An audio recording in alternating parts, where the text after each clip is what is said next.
मैं अनंता हूँ। लोग कहते हैं कि हर कहानी की शुरुआत जन्म से होती है, लेकिन मेरी कहानी मेरे जन्म से भी पहले शुरू हो चुकी थी, जब महाकुंभ पर आने वाले संकट की भविष्यवाणी हुई थी। तबाही की शुरुआत हो चुकी है। एक आकाशवाणी कि 25 वर्षों बाद आने वाले उस प्रलय को न कोई मनुष्य रोक पाएगा, न कोई देवता, न कोई पशु, न कोई दानव। उसे रोकेगी शिव की सबसे बड़ी ताकत, नागलोक की रानी, अनंतपुर की नाग रानी। अनंता। लेकिन मुझे क्या पता था कि वो अनंता मैं हूँ। मेरे लिए तो जिंदगी बहुत साधारण थी। एक प्यारा सा परिवार, कुछ सपने, कुछ शरारतें और अपनों से भरी एक दुनिया। मैं नहीं जानती थी कि मेरे जन्म के लिए मेरी माँ ने अपनी जान दे दी थी। मैं नहीं जानती थी कि मेरा नाम, मेरी पहचान, यहाँ तक कि मेरा भाग्य भी मुझसे छुपाया गया था। मैं नहीं जानती थी कि मेरे भीतर एक ऐसी शक्ति सो रही जो पूरे नागलोक का भविष्य बदलने वाली थी। फिर समय ने करवट ली। 25वां वर्ष आया और मेरे भीतर कुछ बदलने लगा।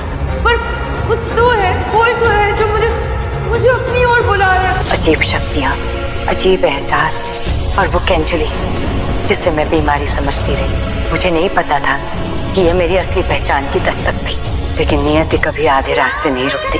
और फिर आया वो दिन जिस दिन मेरी दुनिया खत्म हो गई।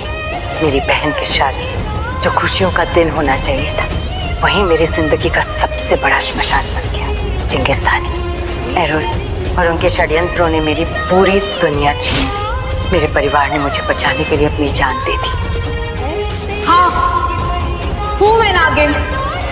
एक एक करके सब मुझसे बिछड़ गए और मैं मिट्टी के नीचे दफना दी गई, जिंदा, अकेली, टूटी हुई। उस दिन मैंने सिर्फ अपना परिवार नहीं खोया था, मैंने अपनी मासूमियत भी खो दी थी। लेकिन शायद शिव की इच्छा कुछ और थी। मृत्यु मुझे छूकर लौट गई और उसी मिट्टी से मेरा पुनर्जन्म हुआ। उस भोली भाली लड़की का अंत हो चुका था। अब मैं लौट रही थी अपने दुश्मनों के बीच, उनकी दुनिया में, उनके नियमों से उन्हें हराने। मैंने उन्हें धोखा दिया, उनके राज्य जाने, उनके अपने लोगों को उनसे छीन लिया।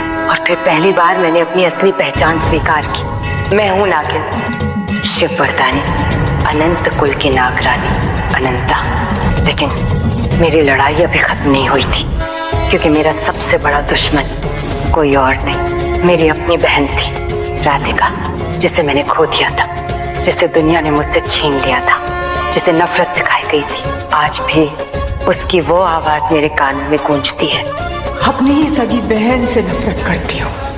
उसकी नफरत में भी मुझे अपना बचपन दिखाई देता था, क्योंकि मैं जानती थी राधिका बुरी नहीं थी, उसके साथ बुरा हुआ था। मैं उससे लड़ती रही, उसे रोकती रही, लेकिन कभी उससे नफरत नहीं कर पाई।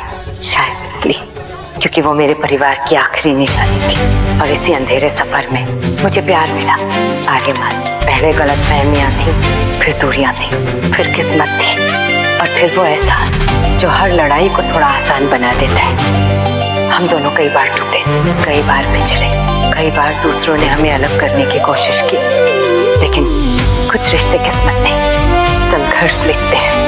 और हमारा रिश्ता उन्हीं में से एक था। आखिरकार वो दिन आया जब महाकुंभ पर मंडरा रहा संकट समाप्त हुआ। मेरी नियति पूरी हो चुकी थी। मेरी माँ का बलिदान व्यर्थ नहीं गया था। मेरा परिवार हार कर भी जीत गया था। राधिका को उसका सच मिल गया, उसे नया जीवन मिला, और मुझे मेरा प्यार मिल गया। लेकिन हर जीत की एक कीमत होती है। मेरी कीमत थी मेरी शक्तियाँ। मैंने उन्हें छोड़ दिया, क्योंकि पहली बार मैं नागरानी बनकर नहीं, बस एक इंसान बनकर जीना चाहती थी।